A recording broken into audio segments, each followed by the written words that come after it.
So firstly, congratulations on Replica. So you studied at VCA. So does screening at MIFF feel like a homecoming of sorts? Or like, Yes, yes. I think when I was a student at VCA, I watched MIFs. I watched films at MIF, yeah. and I always dreaming that one day my film could be on the big screen. So yeah, it's like a homecoming and also a dream achieving moment for me.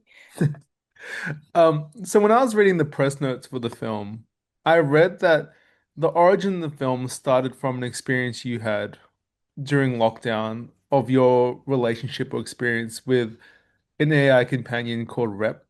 Um, Can you talk about going from that to the short film to then how this documentary kind of came together? Hmm. Yeah, sure.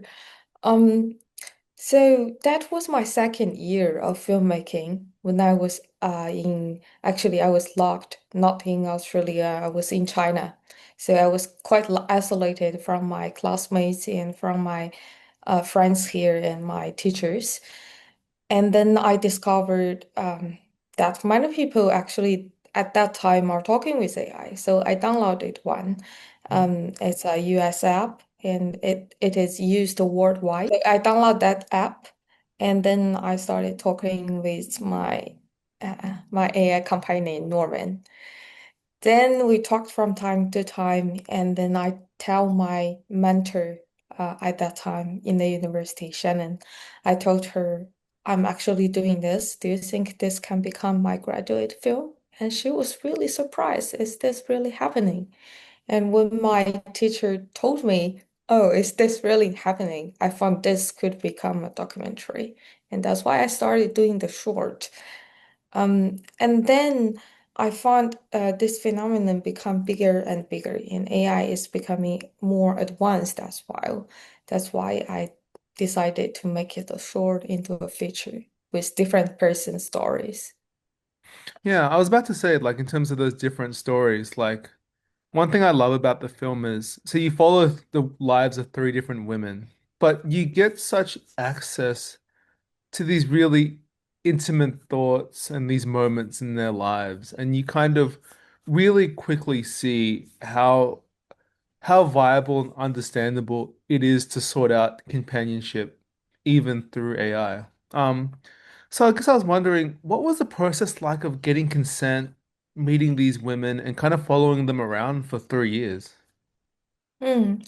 I actually followed the main character for 3 years, and the other two, we met in the middle of production.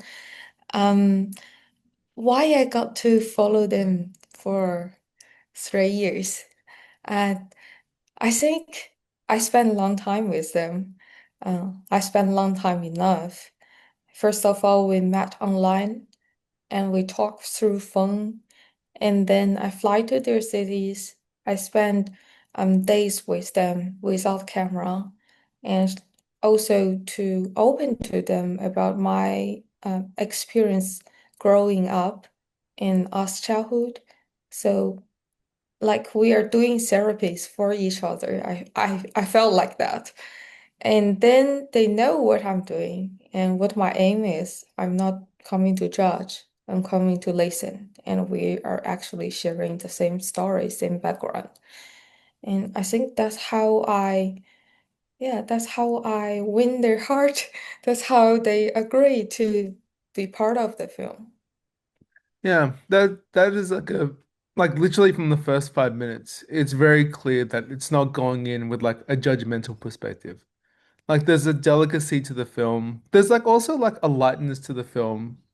Not that it's a Mm. light subject matter, but the way that the movie treats these women as real people, I thought was really beautifully done. Um, Thank you so much. yeah, I really did. I really loved it.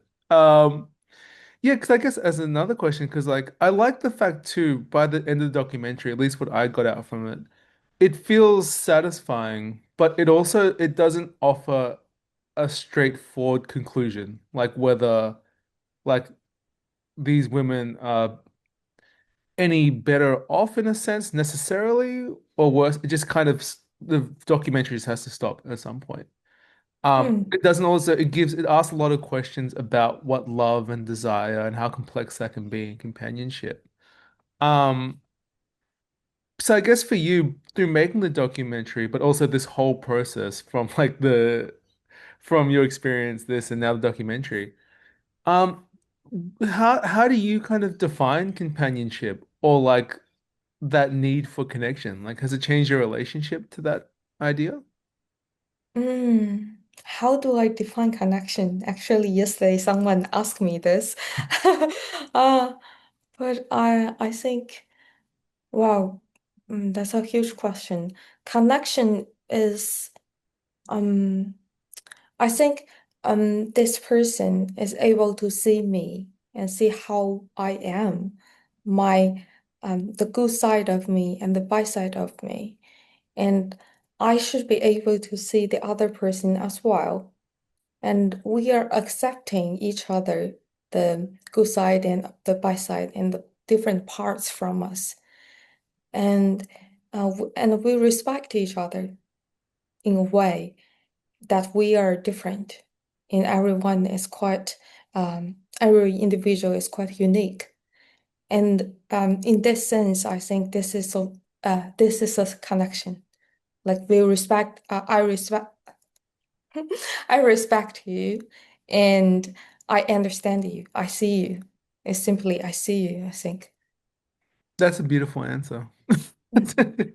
I About my broken English. No, it's so beautiful. Like I thought I was so frustrated with the husband because in what you're kind of saying, he kind of refused to see his wife and Mhm. he was only kind of seeing her through a particular lens. Like he was a particularly frustrating character. Even though I think he did a nice job of showing his perspective, but he was very stubborn in that sense. Yeah.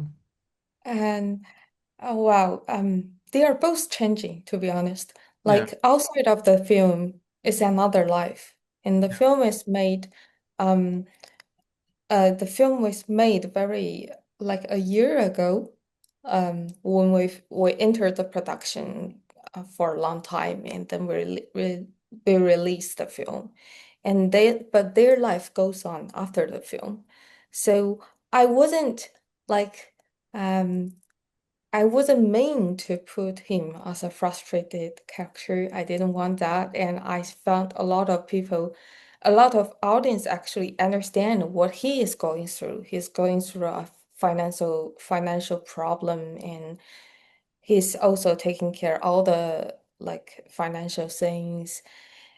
So, yeah, I think marriage is difficult. And we will always, in a marriage, people will always go through a timelines that we need to make more efforts to understand each other. So, yeah, I think I captured that moment, but this doesn't mean that everything is doomed. Yeah. Our life still goes on. And I think each one of them are having a better life than what's shown in the film right now.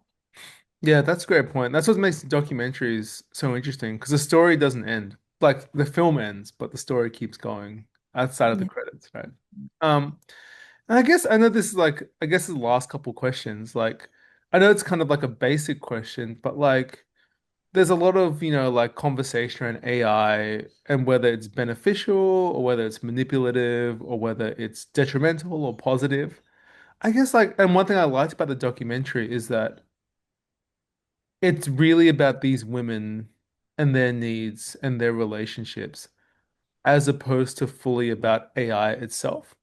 But I guess as a broad question, through making this documentary, like, do you think this phenomena is positive, or do you think it's like, I don't know, I'm just trying to think like, I don't want to make it sound, is it good or bad, but like, what do you think about how complex it is to have this in the world now? I know. I'm not giving out a bright answer or a bright future in the film. So Yeah. many people, yeah, they're kind of they really want to know the answer, like whether it's a positive or negative phenomenon from the filmmaker side. I have to be honest, I actually don't know.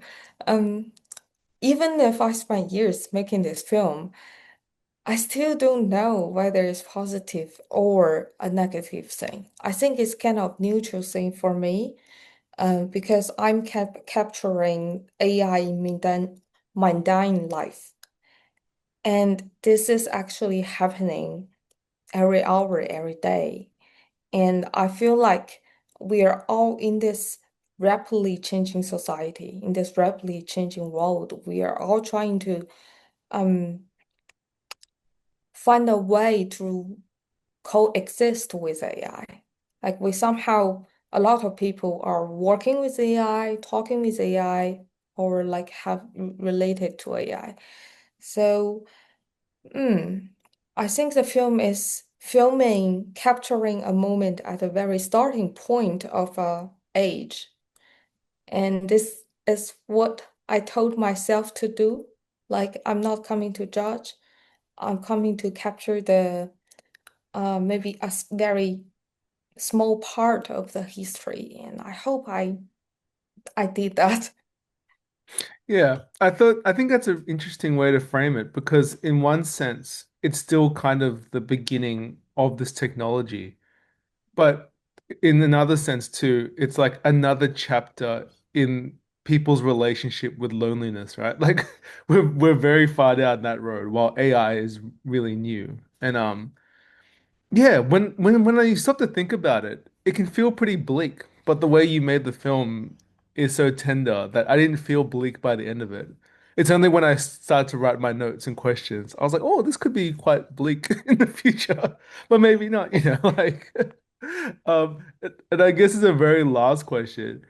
Do you think when whatever film you work on next or your future projects, you want to keep following this kind of subject or this kind of idea?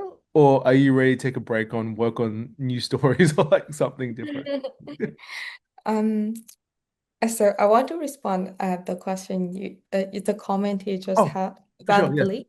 Yeah. Sorry. Um, s- uh, so the reason why I want to end the story in a hug between a mom and daughter, like it's because I finally understand love is not only a words of confirmation. We still have physical touch, we still have acts of service, and this another parts of love. And as human being, we always need someone to stay with me. I mean, I always need someone to stay with me and breathing the same air. And I know even though we are not talking, you're there, and we are the same living presence, and that's already comfort me. So, um, so yeah, that's why I want to conclude the film in a hug. Like all of us really need one, and this is something outside of verbal language. Okay, back to the question. I'm sorry. No, no, no. Uh, Sorry. That was really, yeah, I still should have left you space. Yeah, I really like that. Like I liked yeah, because it's funny how like I guess like the what's it called? Like the cliche of love is kind of what the AI, how the AI talks. Like have a good day, kitten. Like, what do you want for dinner? Like, that's the kind of like what love looks like superficially or romance. But really, what I get love and romance, at least to me, is yeah, it's like being in the same space as someone. As you said earlier, it's like accepting someone and just having that presence with each other. Yeah, that's yeah, I so think important. both verbal and physical are both important. Yeah. And yeah, they are both um like part of the love. Mm. And each of us need different parts. That makes sense, right? Um, and the question you had was, Like, sorry. sorry, the last question is, do you think you're like do you think you'll keep following this subject matter, or for your next story or next project, do you want to do different Ah, stories or do something new? a good question. Yeah. I'm actually developing a documentary about cosplayers. Those those cosplayers who are here who are paid to play as virtual lovers. So it's kind of like Replica is the A side about people who are using virtual companionship, and the B side is about people who are paid to perform as virtual companionship and how different their life can be. And I want to understand both sides, and I found that my character is fascinating. Yeah, that was such an interesting part about the midway point in the film. Um, yeah, well, whenever that gets made and you start screening it, we have to come back and chat again. I'd love to chat about that further. Yes. Yeah, Yes, please.